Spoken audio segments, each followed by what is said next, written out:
दोस्तों, मेरे चैनल पर आपका स्वागत है। बात आज करेंगे 8वें वेतन आयोग का। जी हाँ, 8वें वेतन आयोग में की जो सिफारिशें हैं 1 जनवरी 2026 से लागू होनी थी, लेकिन 8वें वेतन आयोग का गठन और उसके बाद इसका जो निर्णय आएगा उन सारे और उसके बाद इनकी समितियों का जो गठन हुआ इसमें काफ़ी विलम्ब हुआ, जिसकी वजह से अब जो है 27 में अब आने की इसकी संभावना ज़्यादा है। क्योंकि जैसा अब लग रहा है, जैसी स्थिति है अभी तक, तो जो बैठक का दौर है वो अभी जारी ही है और अभी तक ये तय नहीं हो पाया है कि मिनिमम जो सैलरी है, जो मिनिमम बेसिक सैलरी है जो कर्मचारियों का, वो कितना होगा, ये अभी तक तय नहीं हो पाया है।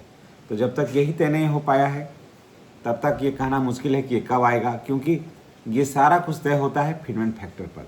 और फिटमेंट फैक्टर क्या होगा, 2.28 होगा, 3.83 होगा या 2.83 होगा, यही अभी सवाल जो है ना, जितने भी केंद्रीय कर्मचारियों के साथ साथ राज्य कर्मचारी जो हैं उनके माथे में ये बात, उनके जेहन में ये बात जो है ना, वो अभी घूम रही है। तो दोस्तों, सबसे पहले बात करते हैं कि 1 जनवरी 2026 को जो लागू होना था फिटमेंट 8वें वेतन आयोग की सिफारिशें, वो नहीं हो पाया और अब 1 जनवरी 2027 मानी जा रही है। हालांकि सरकार की ओर से अंतिम जो अधिसूचना है वो अभी जारी नहीं हुआ है, उसका इंतज़ार जो है लोग कर रहे हैं। सबसे बड़ा सवाल है कि फिटमेंट फैक्टर का वो कितना होगा, क्योंकि उसी पर राज्य सरकार और केंद्रीय कर्मचारियों का जो है ना वो वेतन निर्भर करता है। कर्मचारी संगठनों का कहना है कि 3.83 रखा जाए इसको।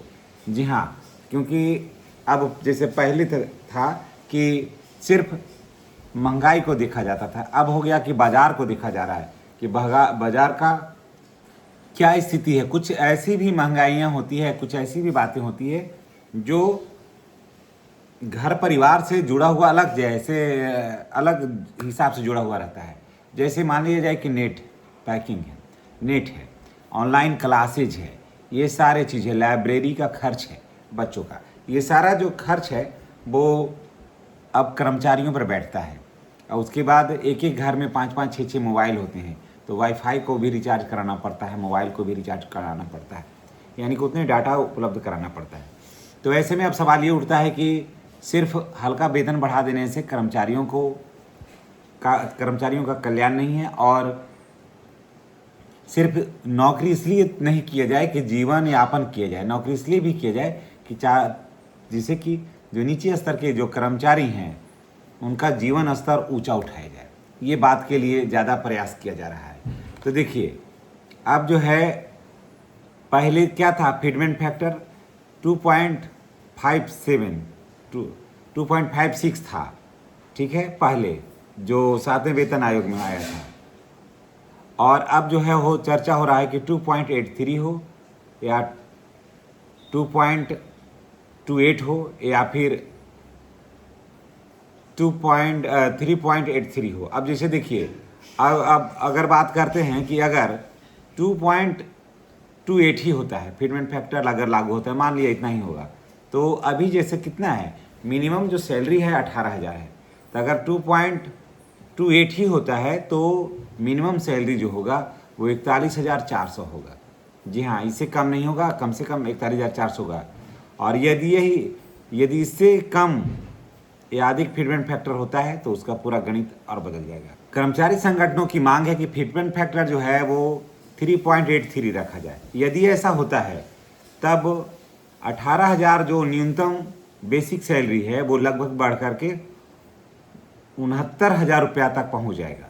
और दूसरी ओर विभिन्न मीडिया रिपोर्ट्स के अनुसार 2.28 के आसपास अगर फिटमेंट फैक्टर होता है तो 18,000 जो अभी मिनिमम सैलरी जो है वो कम से कम 41,400 रुपया हो जाए, 41,040 रुपया हो जाए।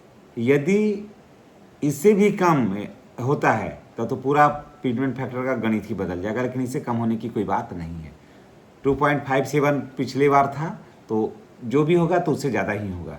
अब ध्यान देने वाली बात है कि नया वेतन आयोग लागू होने के बाद महंगाई भत्ता सामान्यतः क्या हो जाता है, जीरो हो जाता है, उसके बाद समय समय पर इसे बढ़ाया जाता है। इसके अलावा HRA, मेडिकल अलाउंस और अन्य भत्ते में भी संशोधन देखने के लिए मिलता है। साथियों, इस समय कर्मचारी और राज्य सरकार के बीच लगातार ये चर्चा हो रहा है कि केंद्रीय कर्मचारी संगठन 3 से कम फिटमेंट फैक्टर पर सहमत है ही नहीं है। उनका कहना है कि इससे कम नहीं हो, क्योंकि जो महंगाई का जो हिसाब किताब है वो काफ़ी बेतहाशा वृद्धि हुआ है और ऐसे में कर्मचारियों का जो जीवन यापन का जो है तरीके हैं उसमें सुधार होना चाहिए। अगर आप भी सरकारी कर्मचारी हैं या फिर आपके घर में कोई सरकारी कर्मचारी है तो ये जानकारी आपके लिए बड़ी महत्वपूर्ण है। जैसे फिटमेंट फैक्टर, नई वेतन संरचना आयोग से जुड़ी अधिकारी घोषणा, हम आपको सबसे पहले पूरी जानकारी हम आपके साथ दे रहे हैं। आप हमें कमेंट करके अवश्य बताइएगा कि आपका जो वर्तमान बेसिक सैलरी कितनी है। अगले वीडियो में हम अलग अलग बेसिक पे जैसे 25,000, 28,000, 21,000 और 32,000 पर संभावित नई सैलरी का कैलकुलेशन लेकर के हम आएंगे। तो आपके हिसाब से 8वें वेतन आयोग में जो फिटमेंट फैक्टर है वो कितना होना चाहिए?